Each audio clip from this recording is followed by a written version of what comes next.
Chapter 7. Organized Planning. The crystallization of desire into action. The sixth step toward riches. You have learned that everything man creates or acquires begins in the form of desire. That desire is taken on the first lap of its journey, from the abstract to the concrete, into the workshop of the imagination, where plans for its transition are created and organized. In Chapter 2, you are instructed to take 6 definite practical steps as your first move in translating the desire for money into its monetary equivalent. One of these steps is the formation of a definite practical plan, or plans, through which this transformation may be made. You will now be instructed how to build plans which will be practical, viz. A. Ally yourself with a group of as many people as you may need for the creation and carrying out of your plan or plans for the accumulation of money, making use of the mastermind principle described in a later chapter. Compliance with this instruction is absolutely essential. Do not neglect it. B. Before forming your mastermind alliance, decide what advantages and benefits you may offer the individual members of your group in return for their cooperation. No one will work indefinitely without some form of compensation. No intelligent person will either request or expect another to work without adequate compensation, although this may not always be in the form of money. C. Arrange to meet with the members of your mastermind group at least twice a week, and more often if possible, until you have jointly perfected the necessary plan or plans for the accumulation of money. D. Maintain perfect harmony between yourself and every member of your mastermind group. If you fail to carry out this instruction to the letter, you may expect to meet with failure. The mastermind principle cannot obtain where perfect harmony does not prevail. Keep in mind these facts. First, you are engaged in an undertaking of major importance to you. To be sure of success, you must have plans which are faultless. Second, you must have the advantage of the experience, education, native ability, and imagination of other minds. This is in harmony with the methods followed by every person who has accumulated a great fortune. No individual has sufficient experience, education, native ability, and knowledge to ensure the accumulation of a great fortune without the cooperation of other people. Every plan you adopt in your endeavor to accumulate wealth should be the joint creation of yourself and every other member of your mastermind group. You may originate your own plans, either in whole or in part, but see that those plans are checked and approved by the members of your mastermind alliance. If the first plan which you adopt does not work successfully, replace it with a new plan. If this new plan fails to work, replace it, in turn with still another, and so on, until you find a plan which does work. Right here is the point at which the majority of men meet with failure, because of their lack of persistence in creating new plans to take the place of those which fail. The most intelligent man living cannot succeed in accumulating money, nor in any other undertaking, without plans which are practical and workable. Just keep this fact in mind, and remember when your plans fail, that temporary defeat is not permanent failure. It may only mean that your plans have not been sound. Build other plans. Start all over again.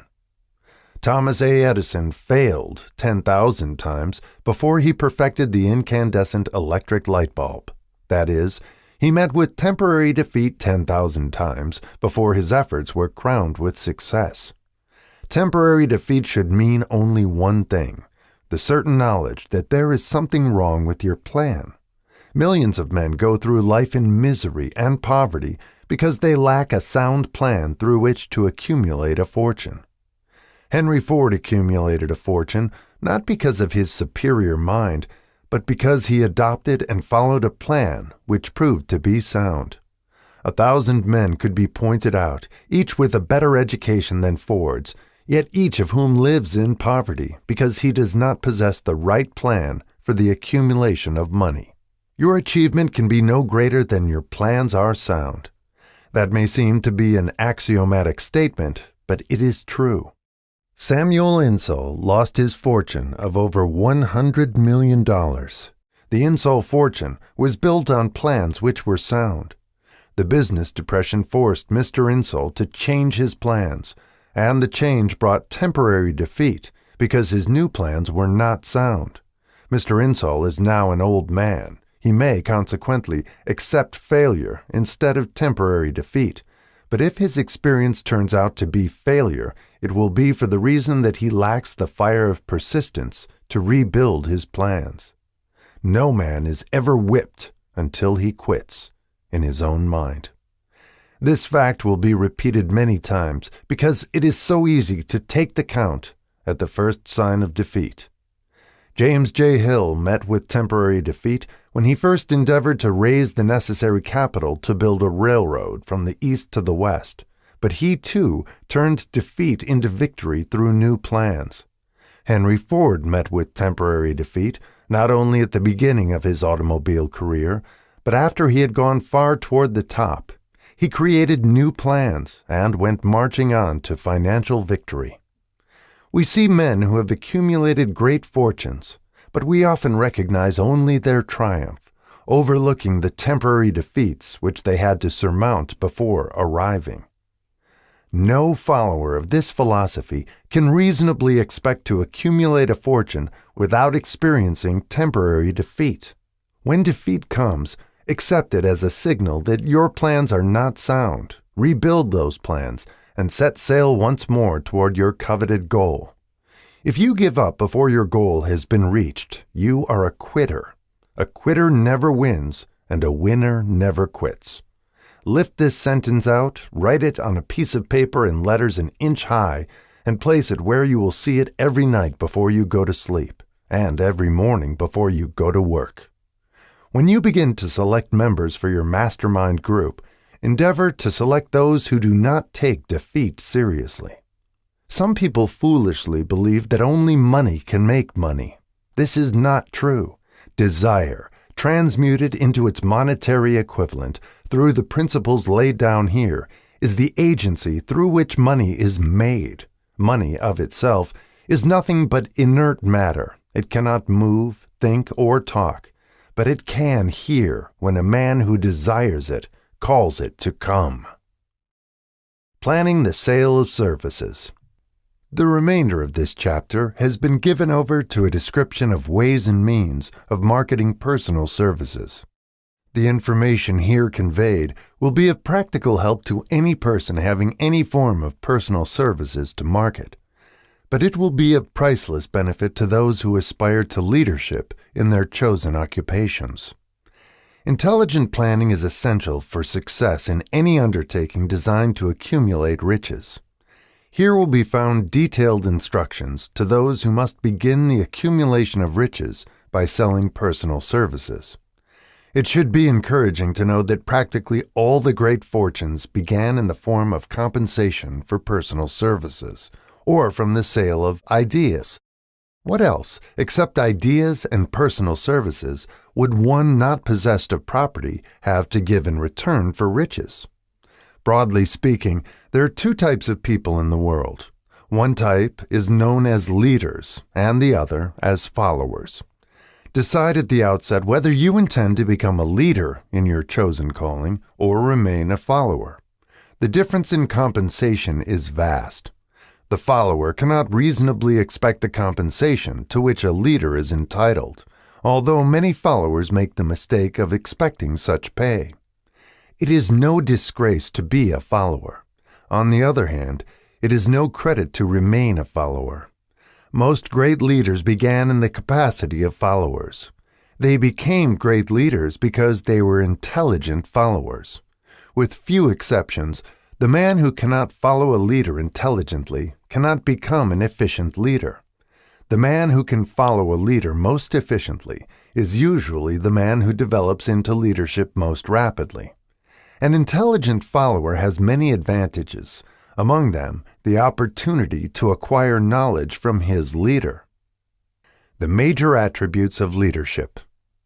The following are important factors of leadership. 1. Unwavering courage based upon knowledge of self and of one's occupation. No follower wishes to be dominated by a leader who lacks self-confidence and courage. No intelligent follower will be dominated by such a leader very long. 2. Self-control. The man who cannot control himself can never control others. Self-control sets a mighty example for one's followers, which the more intelligent will emulate. 3. A keen sense of justice. Without a sense of fairness and justice, no leader can command and retain the respect of his followers. 4. Definiteness of decision. The man who wavers in his decisions shows that he is not sure of himself. He cannot lead others successfully. 5. Definiteness of plans. The successful leader must plan his work and work his plan. A leader who moves by guesswork without practical, definite plans is comparable to a ship without a rudder. Sooner or later, he will land on the rocks.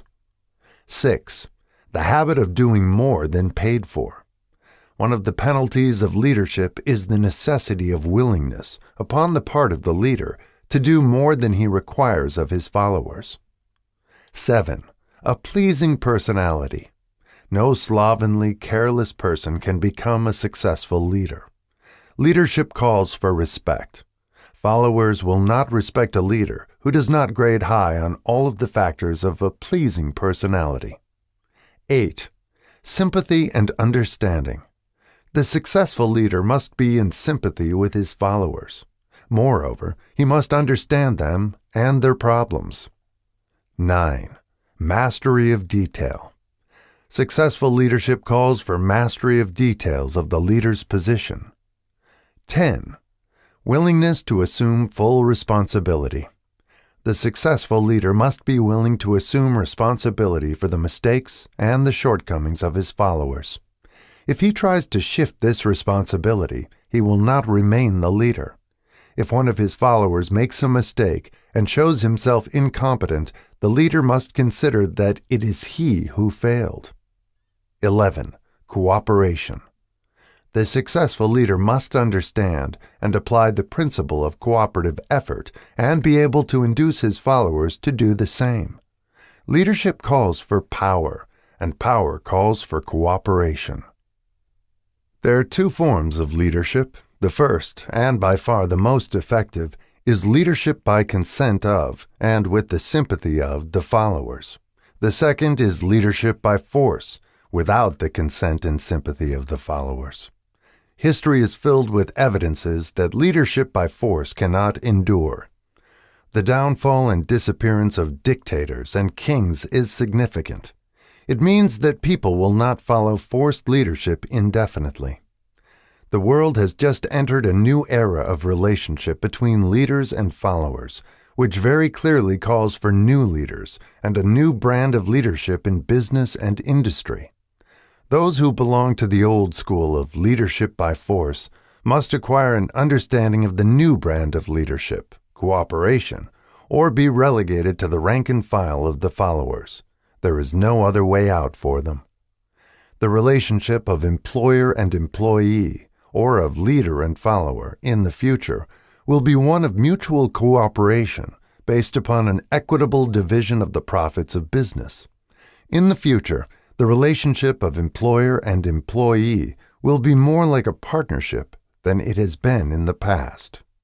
Napoleon, Kaiser Wilhelm of Germany, the Tsar of Russia, and the King of Spain were examples of leadership by force. Their leadership passed. Without much difficulty, one might point to the prototypes of these ex-leaders among the business, financial, and labor leaders of America who have been dethroned or slated to go. Leadership by consent of the followers is the only brand which can endure. Men may follow the forced leadership temporarily, but they will not do so willingly. The new brand of leadership will embrace the 11 factors of leadership described in this chapter, as well as some other factors. The man who makes these the basis of his leadership will find abundant opportunity to lead in any walk of life. The Depression was prolonged, largely, because the world lacked leadership of the new brand. At the end of the Depression, the demand for leaders who are competent to apply the new methods of leadership has greatly exceeded the supply. Some of the old type of leaders will reform and adapt themselves to the new brand of leadership, but generally speaking, the world will have to look for new timber for its leadership. This necessity may be your opportunity. The 10 major causes of failure in leadership. We come now to the major faults of leaders who fail, because it is just as essential to know what not to do as it is to know what to do. 1. Inability to organize details. Efficient leadership calls for ability to organize and to master details. No genuine leader is ever too busy to do anything which may be required of him in his capacity as leader. When a man, whether he is a leader or follower, admits that he is too busy to change his plans or to give attention to any emergency, he admits his inefficiency. The successful leader must be the master of all details connected with his position. That means, of course, that he must acquire the habit of relegating details to capable lieutenants. 2.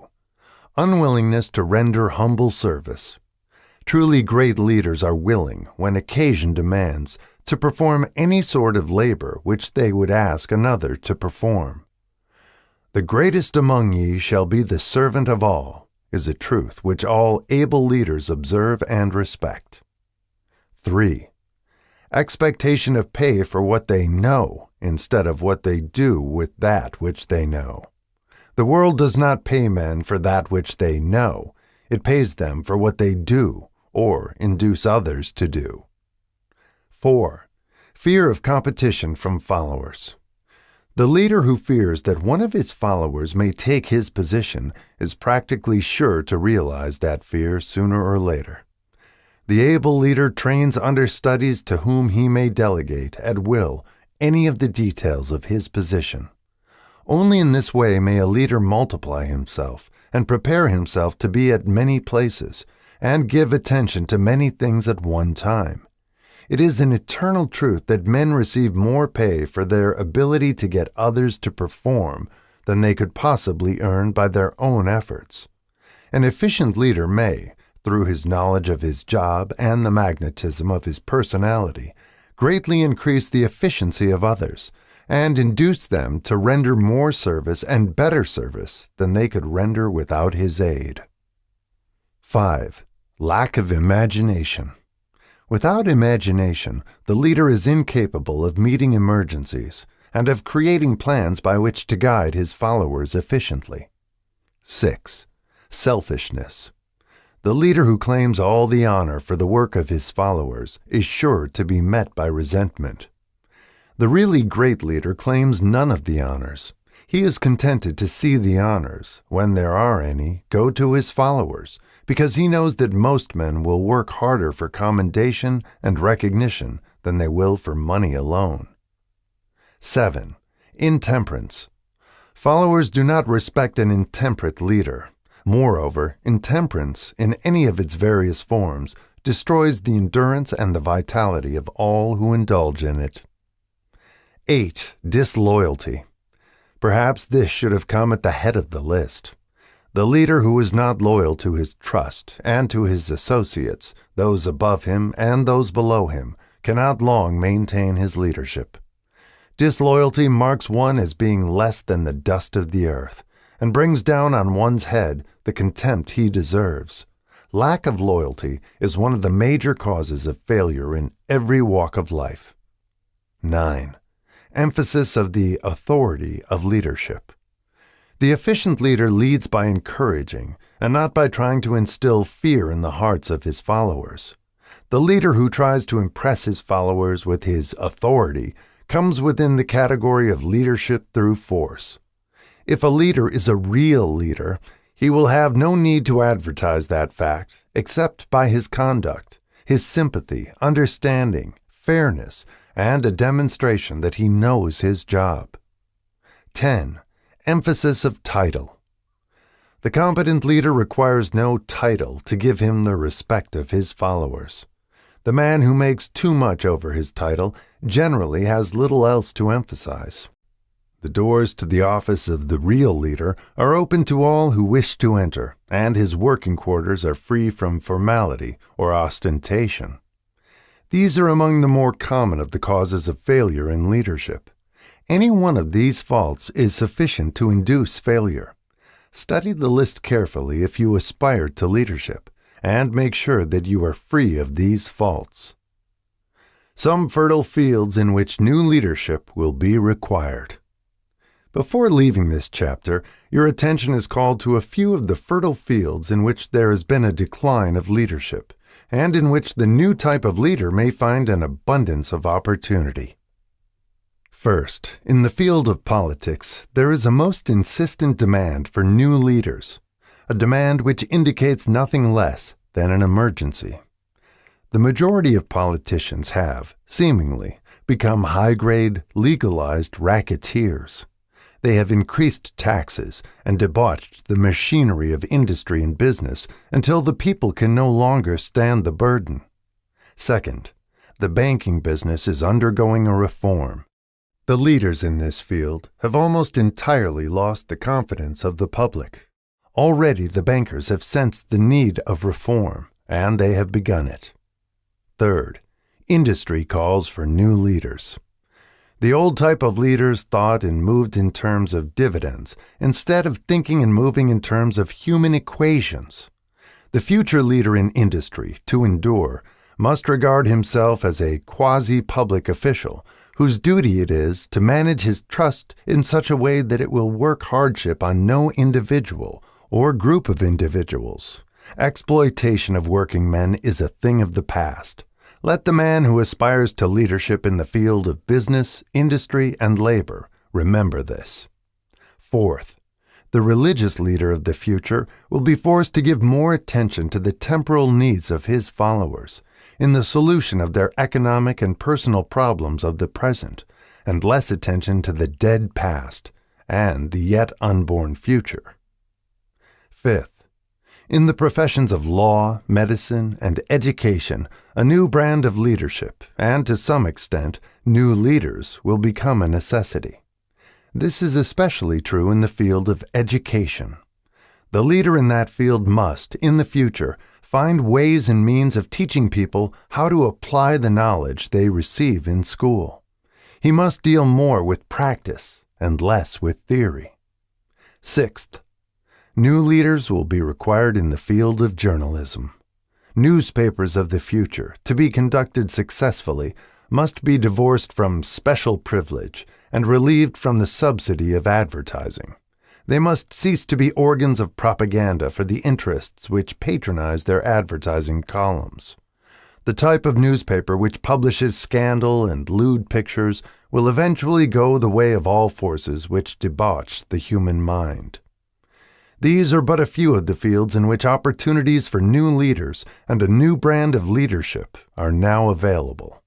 The world is undergoing a rapid change. This means that the media through which the changes in human habits are promoted must be adapted to the changes. The media here described are the ones which, more than any others, determine the trend of civilization. When and how to apply for a position.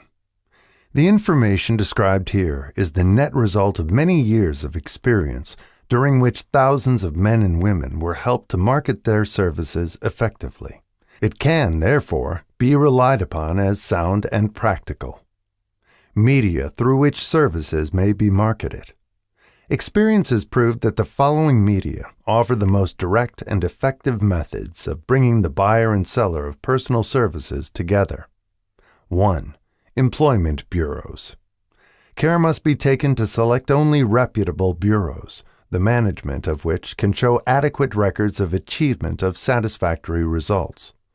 There are comparatively few such bureaus. 2. Advertising in newspapers, trade journals, magazines, and radio. Classified advertising may usually be relied upon to produce satisfactory results in the case of those who apply for clerical or ordinary salaried positions. Display advertising is more desirable in the case of those who seek executive connections. The copy to appear in the section of the paper which is most apt to come to the attention of the class of employer being sought. The copy should be prepared by an expert who understands how to inject sufficient selling qualities to produce replies. 3. Personal letters of application directed to particular firms or individuals most apt to need such services as are being offered.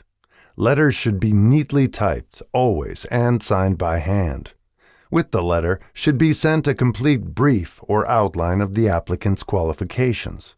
Both the letter of application and the brief of experience or qualifications should be prepared by an expert. See instructions as to information to be supplied. 4. Application through personal acquaintances. When possible, the applicant should endeavor to approach prospective employers through some mutual acquaintance. This method of approach is particularly advantageous in the case of those who seek executive connections and do not wish to appear to be peddling themselves. 5. Application in person. In some instances, it may be more effective if the applicant offers personally his services to prospective employers, in which event a complete written statement of qualifications for the position should be presented, for the reason that prospective employers often wish to discuss with associates one's record. Information to be supplied in a written brief. This brief should be prepared as carefully as a lawyer would prepare the brief of a case to be tried in court. Unless the applicant is experienced in the preparation of such briefs, an expert should be consulted, and his services enlisted for this purpose. Successful merchants employ men and women who understand the art and the psychology of advertising to present the merits of their merchandise. One who has personal services for sale should do the same. The following information should appear in the brief. 1. Education. State briefly, but definitely, what schooling you have had and in what subjects you specialized in school, giving the reasons for that specialization. 2. Experience. If you have had experience in connection with positions similar to the one you seek, describe it fully. State names and addresses of former employers. Be sure to bring out clearly any special experience you may have had which would equip you to fill the position you seek. 3. References. Practically every business firm desires to know all about the previous records, antecedents, etc. of prospective employees who seek positions of responsibility. Attach to your brief photostatic copies of letters from A. Former employers, B. Teachers under whom you studied, C. Prominent people whose judgment may be relied upon. 4. Photograph of self. Attach to your brief a recent unmounted photograph of yourself. 5. Apply for a specific position. Avoid application for a position without describing exactly what particular position you seek. Never apply for just a position. That indicates you lack specialized qualifications. 6. State your qualifications for the particular position for which you apply. Give full details as to the reason you believe you are qualified for the particular position you seek. This is the most important detail of your application. It will determine, more than anything else, what consideration you receive. 7. Offer to go to work on probation. In the majority of instances, if you are determined to have the position for which you apply, it will be most effective if you offer to work for a week or a month, or for a sufficient length of time to enable your prospective employer to judge your value without pay. This may appear to be a radical suggestion, but experience has proved that it seldom fails to win at least a trial. If you are sure of your qualifications, a trial is all you need. Incidentally, such an offer indicates that you have confidence in your ability to fill the position you seek. It is most convincing. If your offer is accepted and you make good, more than likely you will be paid for your probation period. Make clear the fact that your offer is based upon A. Your confidence in your ability to fill the position, B. your confidence in your prospective employer's decision to employ you after trial. C. Your determination to have the position you seek. 8. Knowledge of your prospective employer's business. Before applying for a position, do sufficient research in connection with the business to familiarize yourself thoroughly with that business and indicate in your brief the knowledge you have acquired in this field. This will be impressive, as it will indicate that you have imagination and a real interest in the position you seek. Remember that it is not the lawyer who knows the most law, but the one who best prepares his case who wins. If your case is properly prepared and presented, your victory will have been more than half won at the outset. Do not be afraid of making your brief too long. Employers are just as much interested in purchasing the services of well-qualified applicants as you are in securing employment. In fact, the success of most successful employers is due, in the main, to their ability to select well-qualified lieutenants. They want all the information available. Remember another thing. Neatness in the preparation of your brief will indicate that you are a painstaking person. I have helped to prepare briefs for clients which were so striking and out of the ordinary that they resulted in the employment of the applicant without a personal interview. When your brief has been completed, have it neatly bound by an experienced binder and lettered by an artist or printer similar to the following. Brief of the qualifications of Robert K. Smith, applying for the position of Private Secretary to the President of the Blank Company, Incorporated. Change names each time brief is shown. This personal touch is sure to command attention. Have your brief neatly typed or mimeographed on the finest paper you can obtain, and bound with a heavy paper of the book cover variety, the binder to be changed, and the proper firm name to be inserted if it is to be shown to more than one company.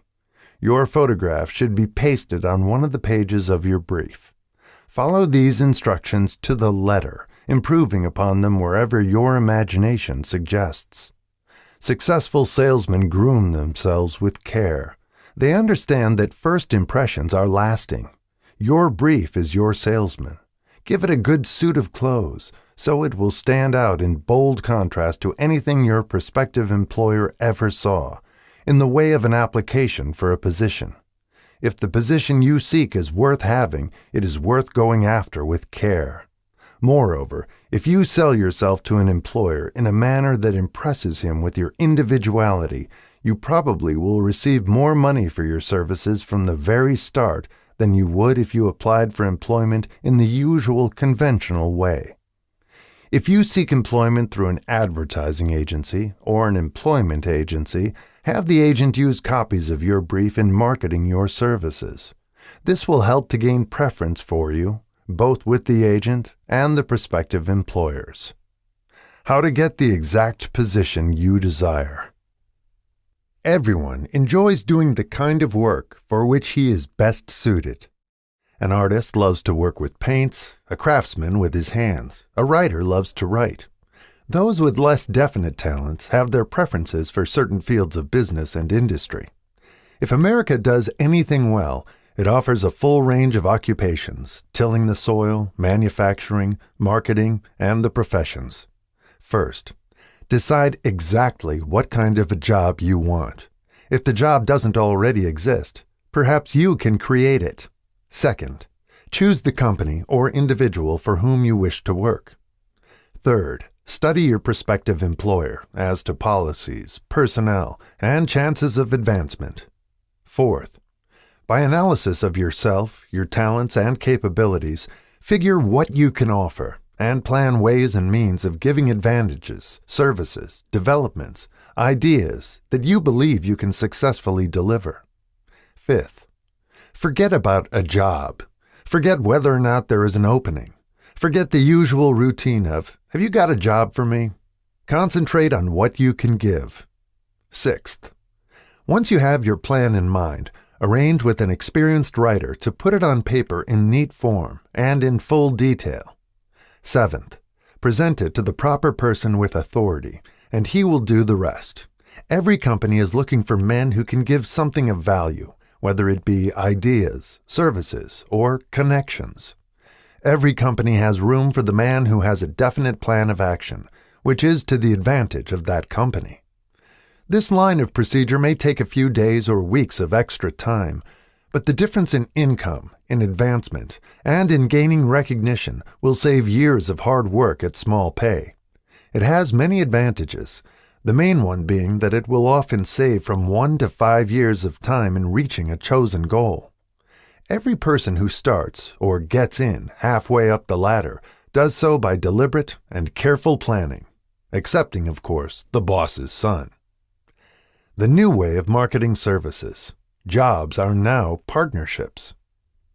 Men and women who market their services to best advantage in the future must recognize the stupendous change which has taken place in connection with the relationship between employer and employee. In the future, the golden rule, and not the rule of gold, will be the dominating factor in the marketing of merchandise as well as personal services. The future relationship between employers and their employees will be more in the nature of a partnership consisting of A. the employer, B. the employee, C. the public they serve. This new way of marketing personal services is called new for many reasons. First, both the employer and the employee of the future will be considered as fellow employees whose business it will be to serve the public efficiently. In times past, employers and employees have bartered among themselves, driving the best bargains they could with one another, not considering that in the final analysis they were, in reality, bargaining at the expense of the third party, the public they served. The Depression served as a mighty protest from an injured public, whose rights had been trampled upon in every direction by those who were clamoring for individual advantages and profits. When the debris of the Depression shall have been cleared away, and business shall have been once again restored to balance, both employers and employees will recognize that they are no longer privileged to drive bargains at the expense of those whom they serve. The real employer of the future will be the public. This should be kept uppermost in mind by every person seeking to market personal services effectively. Nearly every railroad in America is in financial difficulty. Who does not remember the day when, if a citizen inquired at the ticket office the time of departure of a train, he was abruptly referred to the bulletin board instead of being politely given the information? The streetcar companies have experienced a change of times also. There was a time not so very long ago when streetcar conductors took pride in giving argument to passengers. Many of the streetcar tracks have been removed and passengers ride on a bus whose driver is the last word in politeness. All over the country, streetcar tracks are rusting from abandonment or have been taken up. Wherever streetcars are still in operation, passengers may now ride without argument, and one may even hail the car in the middle of the block, and the motorman will obligingly pick him up. How times have changed! That is just the point I'm trying to emphasize. Times have changed. Moreover, the change is reflected not merely in railroad offices and on streetcars, but in other walks of life as well. The public be damned policy is now passé. It has been supplanted by the "we are obligingly at your service, sir" policy. The bankers have learned a thing or two during this rapid change which has taken place during the past few years. Impoliteness on the part of a bank official or bank employee today is as rare as it was conspicuous a dozen years ago. In the years past, some bankers, not all of them, of course, carried an atmosphere of austerity, which gave every would-be borrower a chill when he even thought of approaching his banker for a loan.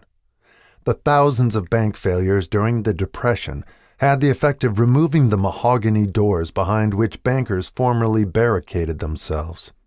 They now sit at desks in the open, where they may be seen and approached at will by any depositor, or by anyone who wishes to see them, and the whole atmosphere of the bank is one of courtesy and understanding.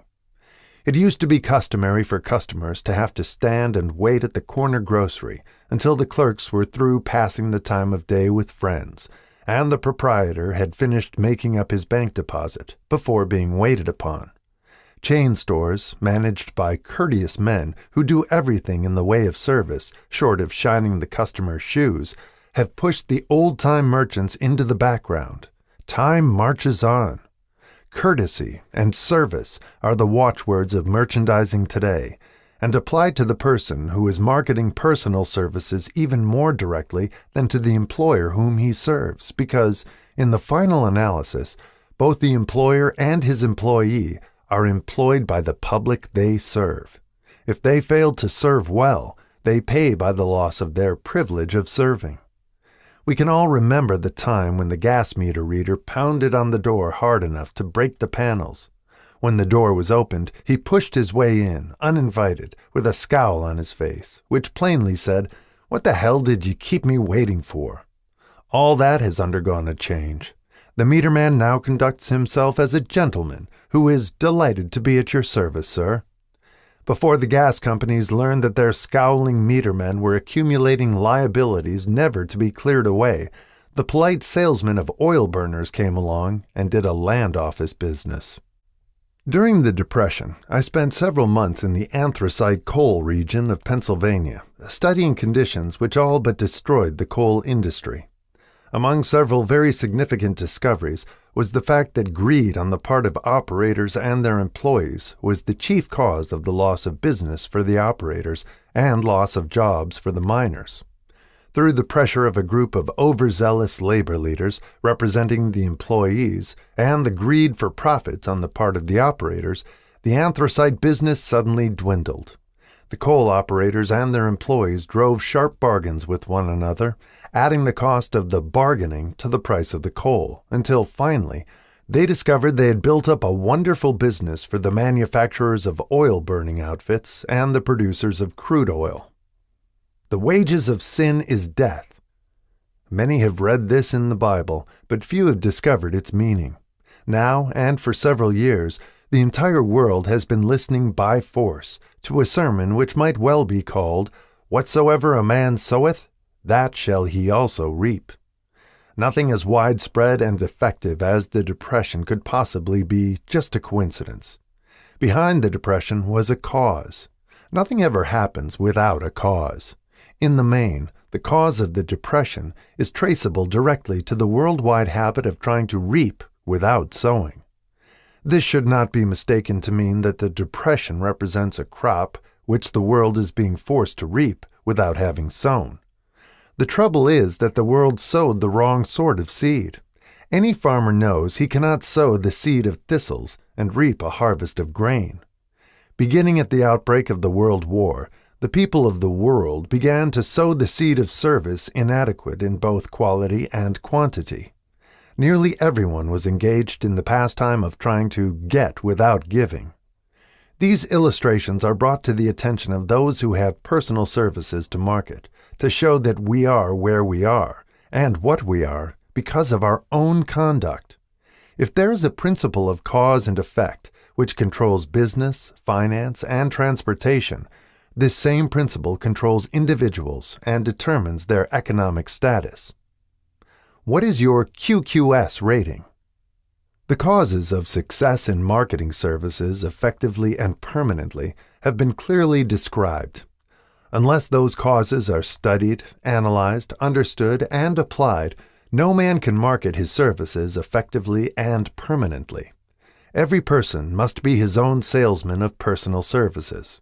The quality and the quantity of service rendered, and the spirit in which it is rendered, determine to a large extent the price and the duration of employment.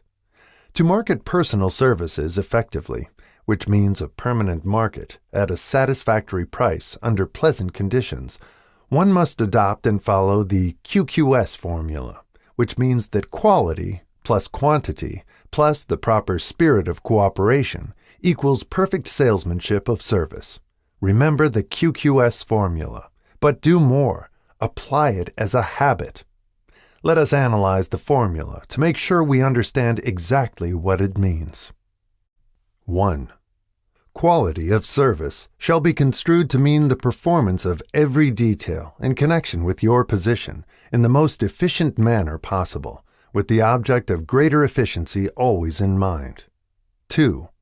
Quantity of service shall be understood to mean the habit of rendering all the service of which you are capable at all times, with the purpose of increasing the amount of service rendered as greater skill is developed through practice and experience.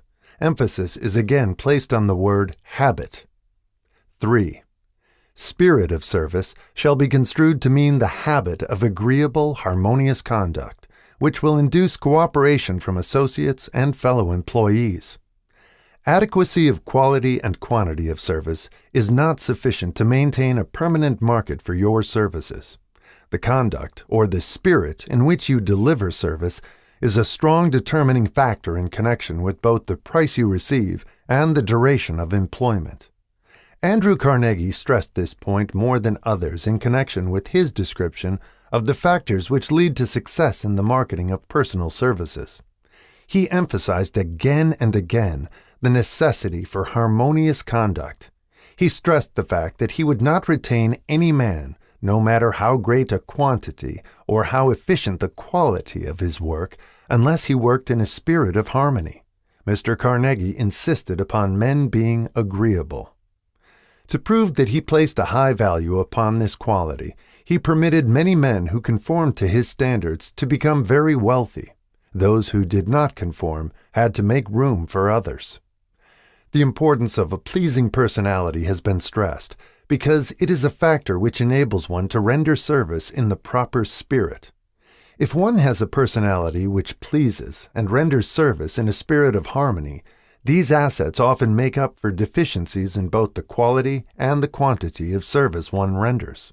Nothing, however, can be successfully substituted for pleasing conduct. The capital value of your services. The person whose income is derived entirely from the sale of personal services is no less a merchant than the man who sells commodities, and it might well be added, such a person is subject to exactly the same rules of conduct as the merchant who sells merchandise. This has been emphasized because the majority of people who live by the sale of personal services make the mistake of considering themselves free from the rules of conduct and the responsibilities attached to those who are engaged in marketing commodities. The new way of marketing services has practically forced both employer and employee into partnership alliances, through which both take into consideration the rights of the third party, the public they serve. The day of the go-getter has passed. He has been supplanted by the go-giver. High-pressure methods in business finally blew the lid off. There will never be the need to put the lid back on because, in the future, business will be conducted by methods that will require no pressure. The actual capital value of your brains may be determined by the amount of income you can produce by marketing your services. A fair estimate of the capital value of your services may be made by multiplying your annual income by 16 2/3, as it is reasonable to estimate that your annual income represents 6% of your capital value. Money rents for 6% per annum. Money is worth no more than brains. It is often worth much less. Competent brains, if effectively marketed, represent a much more desirable form of capital than that which is required to conduct a business dealing in commodities, because brains are a form of capital which cannot be permanently depreciated through depressions, nor can this form of capital be stolen or spent. Moreover, the money which is essential for the conduct of business is as worthless as a sand dune until it has been mixed with efficient brains. The 30 major causes of failure. How many of these are holding you back? Life's greatest tragedy consists of men and women who earnestly try and fail. The tragedy lies in the overwhelmingly large majority of people who fail, as compared to the few who succeed. I have had the privilege of analyzing several thousand men and women, 98% of whom were classed as failures.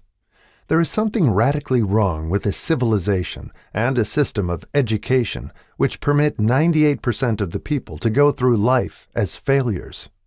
But I did not write this book for the purpose of moralizing on the rights and wrongs of the world. That would require a book 100 times the size of this one. My analysis work proved that there are 30 major reasons for failure and 13 major principles through which people accumulate fortunes. In this chapter, a description of the 30 major causes of failure will be given. As you go over the list, check yourself by it, point by point, for the purpose of discovering how many of these causes of failure stand between you and success. 1. Unfavorable hereditary background. There is but little, if anything, which can be done for people who are born with a deficiency in brain power. This philosophy offers but one method of bridging this weakness, through the aid of the mastermind. Observe with profit, however, that this is the only one of the 30 causes of failure which may not be easily corrected by any individual. 2. Lack of a well-defined purpose in life. There is no hope of success for the person who does not have a central purpose or definite goal at which to aim. 98 out of every 100 of those whom I have analyzed had no such aim. Perhaps this was the major cause of their failure. 3. Lack of ambition to aim above mediocrity. We offer no hope for the person who is so indifferent as not to want to get ahead in life, and who is not willing to pay the price. 4. Insufficient education. This is a handicap which may be overcome with comparative ease. Experience has proven that the best educated people are often those who are known as self-made or self-educated. It takes more than a college degree to make one a person of education. Any person who is educated is one who has learned to get whatever he wants in life without violating the rights of others.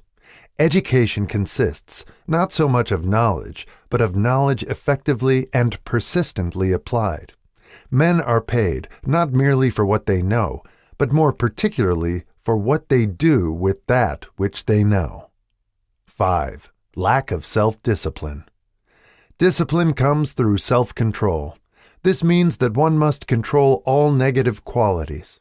Before you can control conditions, you must first control yourself. Self-mastery is the hardest job you will ever tackle. If you do not conquer self, you will be conquered by self.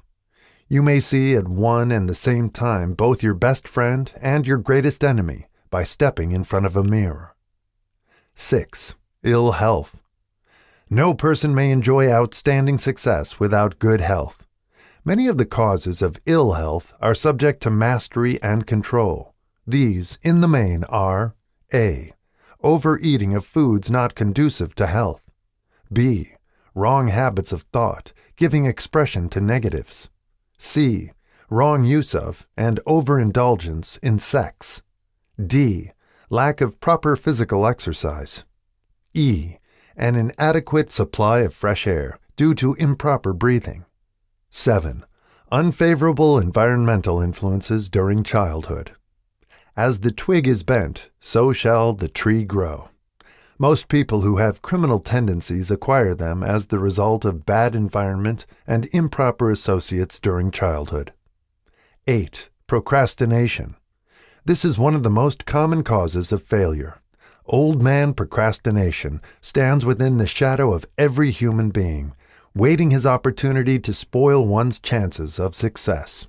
Most of us go through life as failures because we are waiting for the time to be right to start doing something worthwhile. Do not wait. The time will never be just right. Start where you stand and work with whatever tools you may have at your command, and better tools will be found as you go along. 9. Lack of persistence. Most of us are good starters but poor finishers of everything we begin. Moreover, people are prone to give up at the first signs of defeat. There is no substitute for persistence. The person who makes persistence his watchword discovers that old man failure finally becomes tired and makes his departure. Failure cannot cope with persistence. 10. Negative personality. There is no hope of success for the person who repels people through a negative personality. Success comes through the application of power, and power is attained through the cooperative efforts of other people. A negative personality will not induce cooperation. 11. Lack of controlled sexual urge. Sex energy is the most powerful of all the stimuli which move people into action. Because it is the most powerful of the emotions, it must be controlled through transmutation and converted into other channels. 12. Uncontrolled desire for something for nothing. The gambling instinct drives millions of people to failure. Evidence of this may be found in a study of the Wall Street crash of '29, during which millions of people tried to make money by gambling on stock margins. 13. Lack of a well-defined power of decision. Men who succeed reach decisions promptly and change them, if at all, very slowly. Men who fail reach decisions, if at all, very slowly, and change them frequently and quickly. Indecision and procrastination are twin brothers. Where one is found, the other may usually be found also. Kill off this pair before they completely hog-tie you to the treadmill of failure. 14. One or more of the 6 basic fears. These fears have been analyzed for you in a later chapter. They must be mastered before you can market your services effectively. 15. Wrong selection of a mate in marriage. This is a most common cause of failure. The relationship of marriage brings people intimately into contact. Unless this relationship is harmonious, failure is likely to follow. Moreover, it will be a form of failure that is marked by misery and unhappiness, destroying all signs of ambition. 16. Overcaution. The person who takes no chances generally has to take whatever is left when others are through choosing. Overcaution is as bad as undercaution. Both are extremes to be guarded against. Life itself is filled with the element of chance. 17. Wrong selection of associates in business. This is one of the most common causes of failure in business. In marketing personal services, one should use great care to select an employer who will be an inspiration and who is, himself, intelligent and successful. We emulate those with whom we associate most closely. Pick an employer who is worth emulating. 18. Superstition and prejudice. Superstition is a form of fear. It is also a sign of ignorance. Men who succeed keep open minds and are afraid of nothing. 19. Wrong selection of a vocation. No man can succeed in a line of endeavor which he does not like.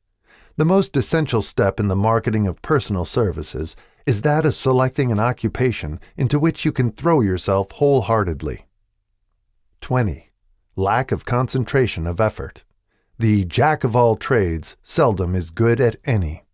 Concentrate all of your efforts on one definite chief aim. 21.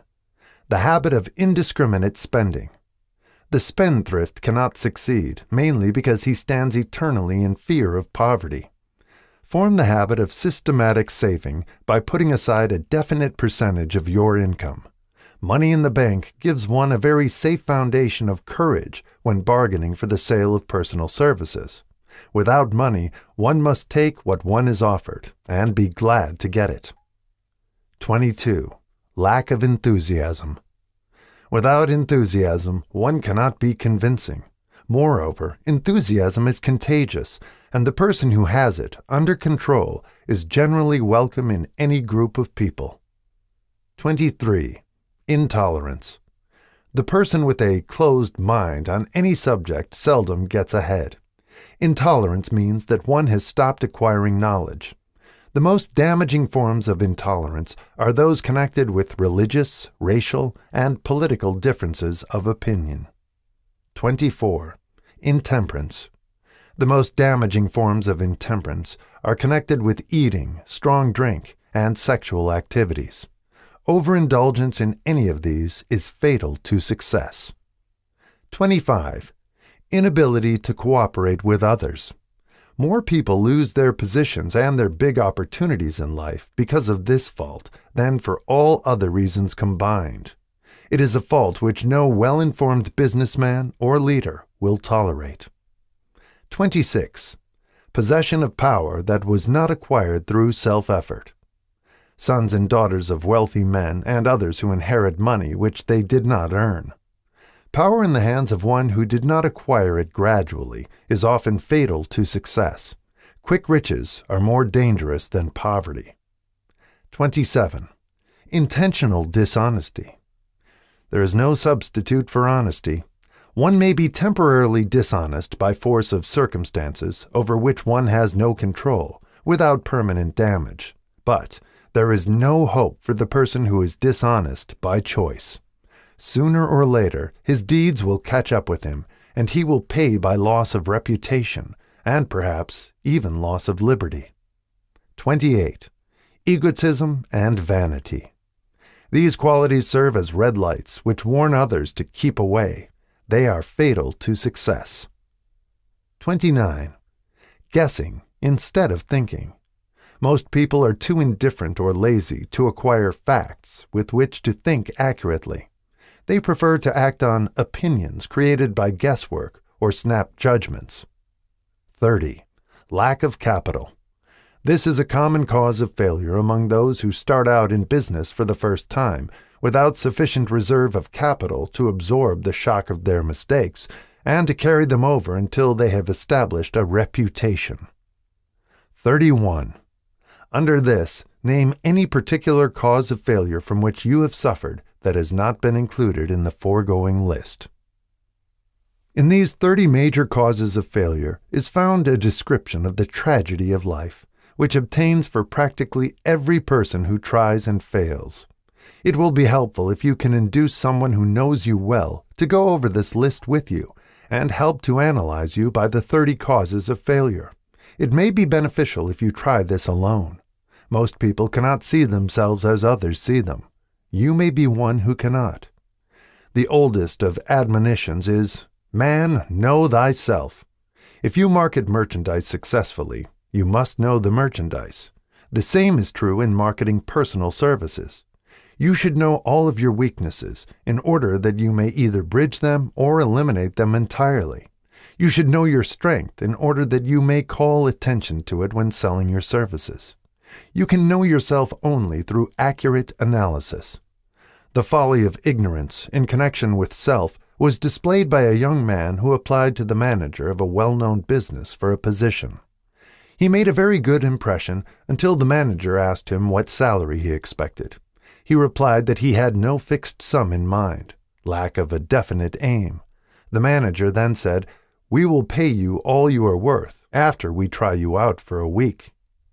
"I will not accept it," the applicant replied, "because I am getting more than that where I am now employed."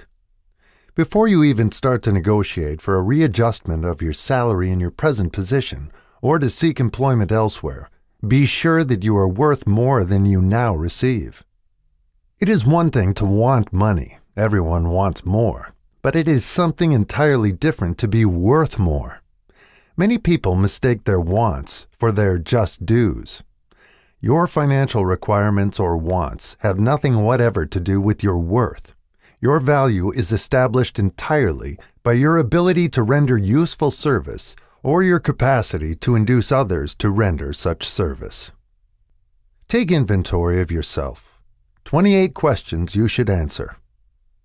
Annual self-analysis is an essential in the effective marketing of personal services, as is annual inventory in merchandising. Moreover, the yearly analysis should disclose a decrease in faults and an increase in virtues. One goes ahead, stands still, or goes backward in life. One's object should be, of course, to go ahead. Annual self-analysis will disclose whether advancement has been made, and if so, how much. It will also disclose any backward steps one may have made. The effective marketing of personal services requires one to move forward, even if the progress is slow. Your annual self-analysis should be made at the end of each year, so you can include in your New Year's resolutions any improvements which the analysis indicates should be made.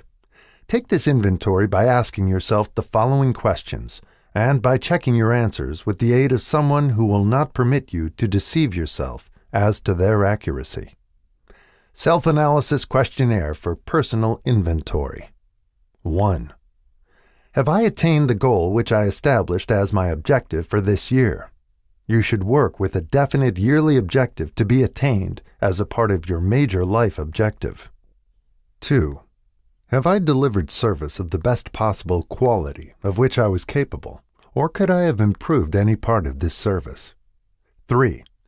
Have I delivered service in the greatest possible quantity of which I was capable? 4. Has the spirit of my conduct been harmonious and cooperative at all times? 5. Have I permitted the habit of procrastination to decrease my efficiency, and if so, to what extent? 6. Have I improved my personality, and if so, in what ways? 7. Have I been persistent in following my plans through to completion? 8. Have I reached decisions promptly and definitely on all occasions? 9. Have I permitted any one or more of the 6 basic fears to decrease my efficiency? 10.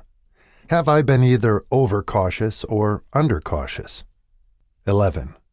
Has my relationship with my associates in work been pleasant or unpleasant?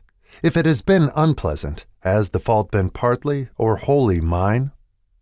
12. Have I dissipated any of my energy through lack of concentration of effort? 13. Have I been open-minded and tolerant in connection with all subjects? 14. In what way have I improved my ability to render service? 15. Have I been intemperate in any of my habits? 16. Have I expressed, either openly or secretly, any form of egotism? 17. Has my conduct toward my associates been such that it has induced them to respect me? 18. Have my opinions and decisions been based upon guesswork or accuracy of analysis and thought? 19. Have I followed the habit of budgeting my time, my expenses, and my income, and have I been conservative in these budgets? 20. How much time have I devoted to unprofitable effort, which I might have used to better advantage? 21. How may I re-budget my time and change my habits so I will be more efficient during the coming year? 22. Have I been guilty of any conduct which was not approved by my conscience? 23. In what ways have I rendered more service and better service than I was paid to render? 24. Have I been unfair to anyone, and if so, in what way? 25. If I had been the purchaser of my own services for the year, would I be satisfied with my purchase? 26. Am I in the right vocation, and if not, why not? 27. Has the purchaser of my services been satisfied with the service I have rendered, and if not, why not? 28. What is my present rating on the fundamental principles of success? Make this rating fairly and frankly, and have it checked by someone who is courageous enough to do it accurately. Having read and assimilated the information conveyed through this chapter, you are now ready to create a practical plan for marketing your personal services. In this chapter will be found an adequate description of every principle essential in planning the sale of personal services, including the major attributes of leadership, the most common causes of failure in leadership, a description of the fields of opportunity for leadership, the main causes of failure in all walks of life, and the important questions which should be used in self-analysis. This extensive and detailed presentation of accurate information has been included because it will be needed by all who must begin the accumulation of riches by marketing personal services. Those who have lost their fortunes and those who are just beginning to earn money have nothing but personal services to offer in return for riches. Therefore, it is essential that they have available the practical information needed to market services to best advantage. The information contained in this chapter will be of great value to all who aspire to attain leadership in any calling. It will be particularly helpful to those aiming to market their services as business or industrial executives. Complete assimilation and understanding of the information here conveyed will be helpful in marketing one's own services, and it will also help one to become more analytical and capable of judging people. The information will be priceless to personnel directors, employment managers, and other executives charged with the selection of employees and the maintenance of efficient organizations. If you doubt this statement, test its soundness by answering in writing the 28 self-analysis questions. That might be both interesting and profitable, even though you do not doubt the soundness of the statement. Where and how one may find opportunities to accumulate riches. Now that we have analyzed the principles by which riches may be accumulated, we naturally ask, where may one find favorable opportunities to apply these principles? Very well, let us take inventory and see what the United States of America offer the person seeking riches, great or small. To begin with, let us remember, all of us, that we live in a country where every law-abiding citizen enjoys freedom of thought and freedom of deed unequaled anywhere in the world. Most of us have never taken inventory of the advantages of this freedom. We have never compared our unlimited freedom with the curtailed freedom in other countries.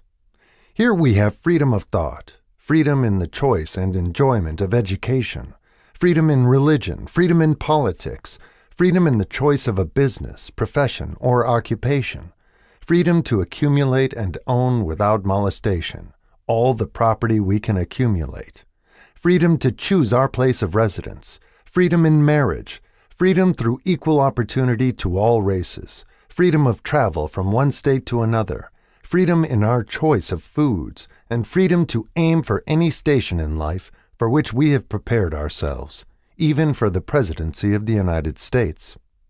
We have other forms of freedom, but this list will give a bird's-eye view of the most important, which constitute opportunity of the highest order.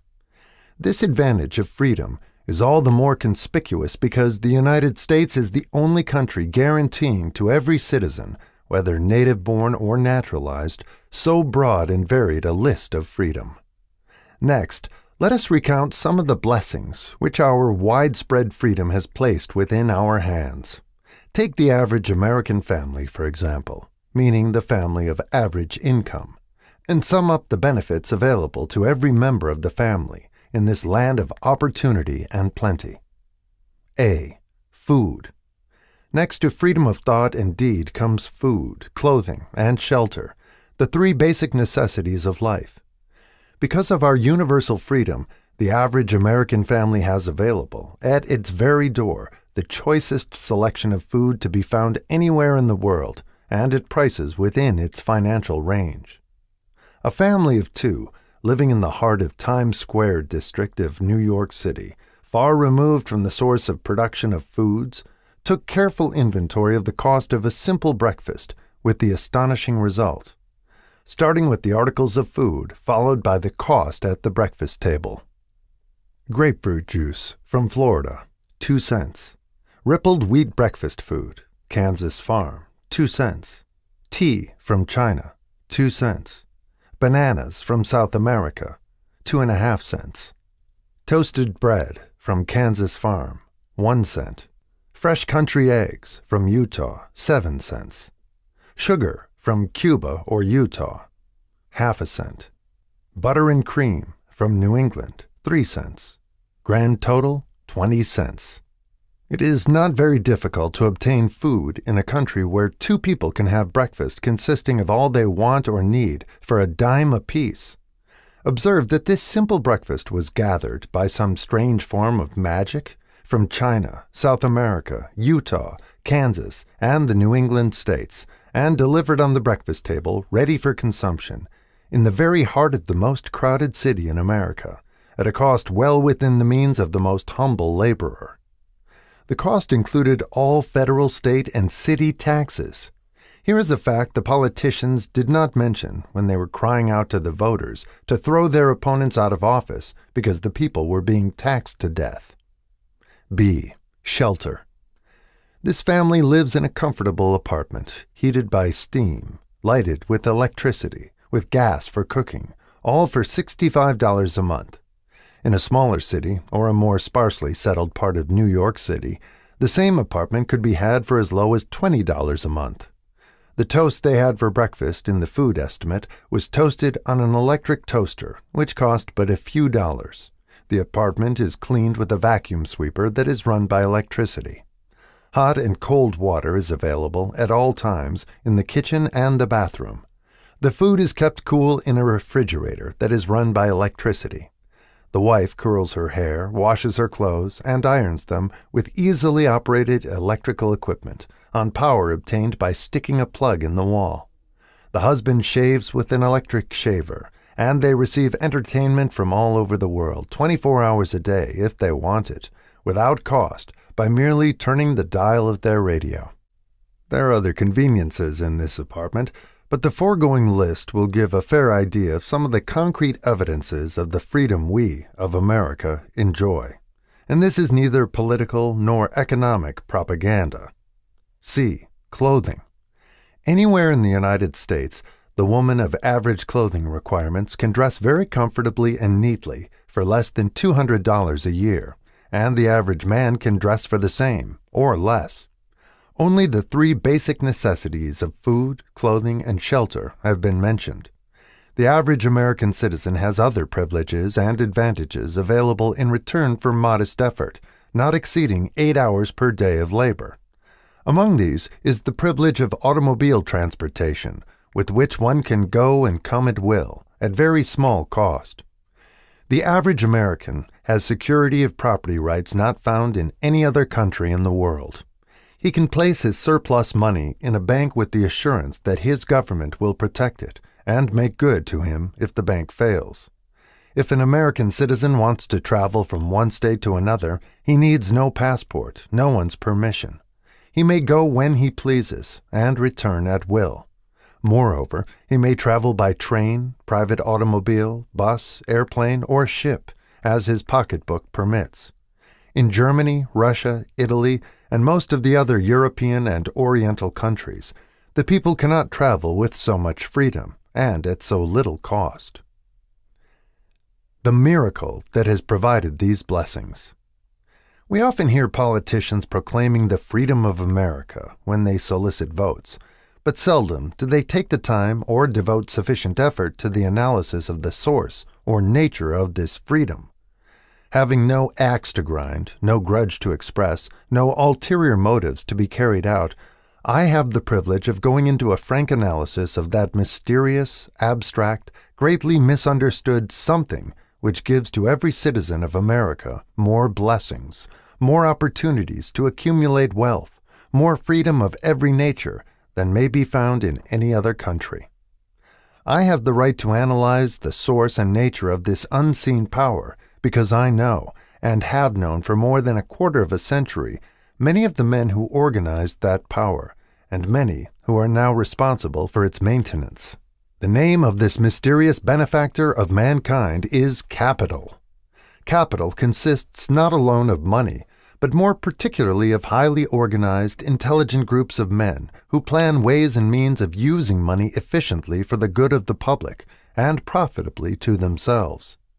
These groups consist of scientists, educators, chemists, inventors, business analysts, publicity men, transportation experts, accountants, lawyers, doctors, and both men and women who have highly specialized knowledge in all fields of industry and business. They pioneer, experiment, and blaze trails in new fields of endeavor. They support colleges, hospitals, public schools, build good roads, publish newspapers, pay most of the cost of government, and take care of the multitudinous detail essential to human progress.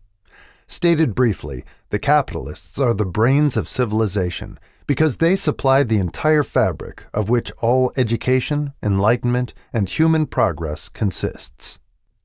Money without brains always is dangerous, Properly used, it is the most important essential of civilization. The simple breakfast here described could not have been delivered to the New York family at a dime each or at any other price if organized capital had not provided the machinery, the ships, the railroads, and the huge armies of trained men to operate them. Some slight idea of the importance of organized capital may be had by trying to imagine yourself burdened with the responsibility of collecting, without the aid of capital, and delivering to the New York City family the simple breakfast described. To supply the tea, you would have to make a trip to China or India, both a very long way from America. Unless you are an excellent swimmer, you would become rather tired before making the round trip. Then, too, another problem would confront you. What would you use for money, even if you had the physical endurance to swim the ocean? To supply the sugar, you would have to take another long swim to Cuba or a long walk to the sugar beet section of Utah. But even then, you might come back without the sugar because organized effort and money are necessary to produce sugar, to say nothing of what is required to refine, transport, and deliver it to the breakfast table anywhere in the United States. The eggs you could deliver easily enough from the barnyards near New York City, but you would have a very long walk to Florida and return before you could serve the 2 glasses of grapefruit juice. You would have another long walk to Kansas or one of the other wheat-growing states when you went after the 4 slices of wheat bread. The rippled wheat biscuits would have to be omitted from the menu because they would not be available except through the labor of a trained organization of men and suitable machinery, all of which call for capital. While resting, you could take off for another little swim down to South America, where you would pick up a couple of bananas, and on your return, you could take a short walk to the nearest farm having a dairy and pick up some butter and cream. Then your New York City family would be ready to sit down and enjoy breakfast, and you could collect your 2 dimes for your labor. Seems absurd, doesn't it? Well, the procedure described would be the only possible way these simple items of food could be delivered to the heart of New York City if we had no capitalistic system. The sum of money required for the building and maintenance of the railroads and steamships used in the delivery of that simple breakfast is so huge that it staggers one's imagination. It runs into hundreds of millions of dollars, not to mention the armies of trained employees required to man the ships and trains. But transportation is only a part of the requirements of modern civilization in capitalistic America. Before there can be anything to haul, something must be grown from the ground or manufactured and prepared for market. This calls for more millions of dollars for equipment, machinery, boxing, marketing, and for the wages of millions of men and women. Steamships and railroads do not spring up from the earth and function automatically. They come in response to the call of civilization, through the labor and ingenuity and organizing ability of men who have imagination, faith, enthusiasm, decision, persistence. These men are known as capitalists. They are motivated by the desire to build, construct, achieve, render useful service, earn profits, and accumulate riches. And, because they render service without which there would be no civilization, they put themselves in the way of great riches. Just to keep the record simple and understandable, I will add that these capitalists are the selfsame men of whom most of us have heard soapbox orators speak. They are the same men to whom radicals, racketeers, dishonest politicians, and grafting labor leaders refer to as the predatory interests, or Wall Street. I am not attempting to present a brief for or against any group of men or any system of economics. I am not attempting to condemn collective bargaining when I refer to grafting labor leaders, nor do I aim to give a clean bill of health to all individuals known as capitalists. The purpose of this book, a purpose to which I have faithfully devoted over a quarter of a century, is to present to all who want the knowledge the most dependable philosophy through which individuals may accumulate riches in whatever amounts they desire. I have here analyzed the economic advantages of the capitalistic system for the twofold purpose of showing 1. that all who seek riches must recognize and adapt themselves to the system that controls all approaches to fortunes, large or small, and 2. To present the side of the picture opposite to that being shown by politicians and demagogues who deliberately becloud the issues they bring up by referring to organized capital as if it were something poisonous. This is a capitalistic country. It was developed through the use of capital. And we who claim the right to partake of the blessings of freedom and opportunity, we who seek to accumulate riches here, may as well know that neither riches nor opportunity would be available to us if organized capital had not provided these benefits.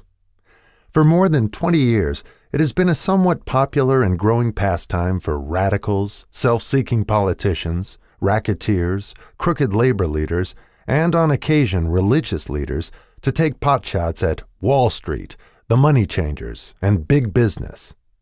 The practice became so general that we witnessed during the business depression the unbelievable sight of high government officials lining up with the cheap politicians and labor leaders with the openly avowed purpose of throttling the system which has made industrial America the richest country on earth. The lineup was so general and so well organized that it prolonged the worst depression America has ever known. It cost millions of men their jobs, because those jobs were inseparably a part of the industrial and capitalistic system which formed the very backbone of the nation. During this unusual alliance of government officials and self-seeking individuals who were endeavoring to profit by declaring open season on the American system of industry, a certain type of labor leader joined forces with the politicians and offered to deliver voters in return for legislation designed to permit men to take riches away from industry by organized force of numbers, instead of the better method of giving a fair day's work for a fair day's pay. Millions of men and women throughout the nation are still engaged in this popular pastime of trying to get without giving. Some of them are lined up with labor unions, where they demand shorter hours and more pay. Others do not take the trouble to work at all. They demand government relief, and are getting it. Their idea of their rights of freedom was demonstrated in New York City, where violent complaint was registered with the postmaster by a group of relief beneficiaries, because the postman awakened them at 7:30 a.m. to deliver government relief checks. They demanded that the time of delivery be set up to 10 o'clock. If you are one of those who believe that riches can be accumulated by the mere act of men who organize themselves into groups and demand more pay for less service, if you are one of those who demand government relief without early morning disturbance when the money is delivered to you, if you are one of those who believe in trading their votes to politicians in return for the passing of laws which permit the raiding of the public treasury, you may rest securely on your belief, with certain knowledge that no one will disturb you, because this is a free country where every man may think as he pleases, where nearly everybody can live with but little effort, where many may live well without doing any work whatsoever. However, you should know the full truth concerning this freedom of which so many people boast and so few understand. As great as it is, as far as it reaches, as many privileges as it provides, it does not and cannot bring riches without effort. There is but one dependable method of accumulating and legally holding riches, and that is by rendering useful service. No system has ever been created by which men can legally acquire riches through mere force of numbers, or without giving in return an equivalent value of one form or another. There is a principle known as the law of economics. This is more than a theory. It is a law no man can beat. Mark well the name of the principle, and remember it, because it is far more powerful than all the politicians and political machines. It is above and beyond the control of all the labor unions. It cannot be swayed, nor influenced, nor bribed by racketeers or self-appointed leaders in any calling. Moreover, it has an all-seeing eye and a perfect system of bookkeeping, in which it keeps an accurate account of the transactions of every human being engaged in the business of trying to get without giving. Sooner or later, its auditors come around, look over the records of individuals both great and small, and demand an accounting. Wall Street, big business, capital predatory interests, or whatever name you choose to give the system, which has given us American freedom, represents a group of men who understand, respect, and adapt themselves to this powerful law of economics. Their financial continuation depends upon their respecting the law. Most people living in America like this country, its capitalistic system and all. I must confess I know of no better country where one may find greater opportunities to accumulate riches. Judging by their acts and deeds, there are some in this country who do not like it. That, of course, is their privilege. If they do not like this country, its capitalistic system, its boundless opportunities, they have the privilege of clearing out. Always there are other countries, such as Germany, Russia, and Italy, where one may try one's hand at enjoying freedom and accumulating riches providing one is not too particular. America provides all the freedom and all the opportunity to accumulate riches that any honest person may acquire. When one goes hunting for game, one selects hunting grounds where game is plentiful. When seeking riches, the same rule would naturally obtain. If it is riches you are seeking, do not overlook the possibilities of a country whose citizens are so rich that women alone spend over $200 million annually for lipsticks, rouge, and cosmetics. Think twice, you who are seeking riches, before trying to destroy the capitalistic system of a country whose citizens spend over $50 million a year for greeting cards with which to express their appreciation of their freedom. If it is money you are seeking, consider carefully a country that spends hundreds of millions of dollars annually for cigarettes, the bulk of the income from which goes to only 4 major companies engaged in supplying this national builder of nonchalance and quiet nerves. By all means, give plenty of consideration to a country whose people spend annually more than $15 million for the privilege of seeing moving pictures, and toss in a few additional millions for liquor, narcotics, and other less potent soft drinks and giggle waters. Do not be in too big a hurry to get away from a country whose people willingly, even eagerly, hand over millions of dollars annually for football, baseball, and prize fights.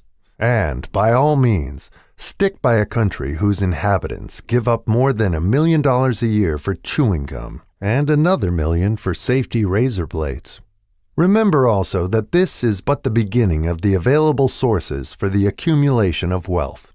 Only a few of the luxuries and non-essentials have been mentioned, but remember that the business of producing, transporting, and marketing these few items of merchandise gives regular employment to many millions of men and women who receive for their services many millions of dollars monthly and spend it freely for both the luxuries and the necessities.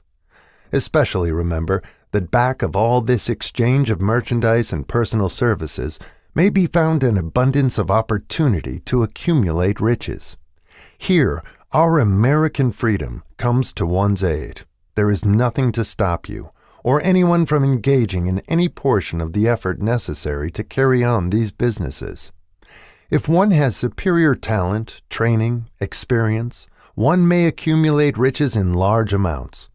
Those not so fortunate may accumulate smaller amounts. Anyone may earn a living in return for a very nominal amount of labor. So, there you are. Opportunity has spread its wares before you. Step up to the front. Select what you want. Create your plan. Put the plan into action and follow through with persistence. Capitalistic America will do the rest. You can depend upon this much. Capitalistic America ensures every person the opportunity to render useful service and to collect riches in proportion to the value of the service. The system denies no one this right, but it does not and cannot promise something for nothing, because the system itself is irrevocably controlled by the law of economics, which neither recognizes nor tolerates for long getting without giving. The law of economics was passed by nature. There is no Supreme Court to which violators of this law may appeal. The law hands out both penalties for its violation and appropriate rewards for its observance, without interference or the possibility of interference by any human being. The law cannot be repealed. It is as fixed as the stars in the heavens, and subject to, and a part of the same system that controls the stars. May one refuse to adapt oneself to the law of economics? Certainly, this is a free country, where all men are born with equal rights, including the privilege of ignoring the law of economics. What happens then? Well, nothing happens until large numbers of men join forces for the avowed purpose of ignoring the law and taking what they want by force. Then comes the dictator with well-organized firing squads and machine guns. We have not yet reached that stage in America, but we have heard all we want to know about how the system works. Perhaps we shall be fortunate enough not to demand personal knowledge of so gruesome a reality. Doubtless, we shall prefer to continue with our freedom of speech, freedom of deed, and freedom to render useful service in return for riches. The practice by government officials of extending to men and women the privilege of raiding the public treasury in return for votes sometimes results in election, but as night follows day, the final payoff comes, when every penny wrongfully used must be repaid with compound interest on compound interest. If those who make the grab are not forced to repay, the burden falls on their children and their children's children, even unto the third and fourth generations. There is no way to avoid the debt. Men can, and sometimes do, form themselves into groups for the purpose of crowding wages up and working hours down. There is a point beyond which they cannot go. It is the point at which the law of economics steps in, and the sheriff gets both the employer and the employees. For 6 years, from 1929 to 1935, the people of America, both rich and poor, barely missed seeing the old man economics hand over to the sheriff all the businesses and industries and banks. It was not a pretty sight. It did not increase our respect for mob psychology, through which men cast reason to the winds and start trying to get without giving. We who went through those 6 discouraging years, when fear was in the saddle and faith was on the ground, cannot forget how ruthlessly the law of economics exacted its toll from both the rich and poor, weak and strong, old and young. We shall not wish to go through another such experience. These observations are not founded upon short-time experience.